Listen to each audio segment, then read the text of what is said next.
আল্লাহর নবীজির কাছে একজন মহিলা সাহাবী এসে জিজ্ঞাসা করলেন, ইয়া রাসূলুল্লাহ, আল্লাহ রাব্বুল আলামিন এই পৃথিবীর বুকে একজন নারীর কত পরিমাণ মর্যাদা দিয়েছেন। একজন সাহাবী প্রশ্ন করলেন, বলেন, ইয়া রাসূলুল্লাহ,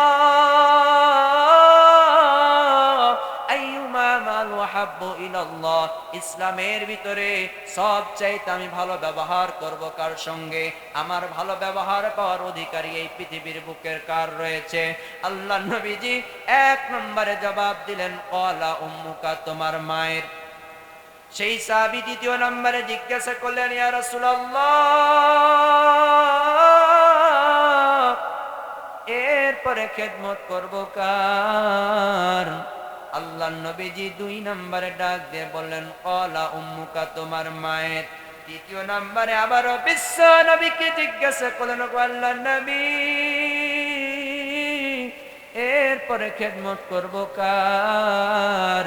আল্লাহর নবীজি তৃতীয় নম্বরেও ডাক দিয়ে বললেন, ক্বালা উম্মুকা, তোমার মায়ের।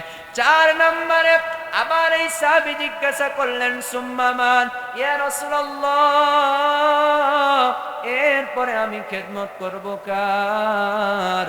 আল্লাহর নবীজি চার নম্বরে ডাক দিয়ে বললেন, ক্বালা আবুকা, তোমার আব্বা।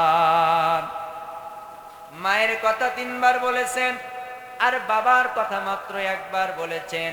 ইসলামের ভিতরে নারীর অধিকার দিয়েছে 12 আনা, আর দায়িত্ব দিয়েছে মাত্র 4 আনা। জোরে বলেন কয় আনা? জোরে বলেন কয় আনা?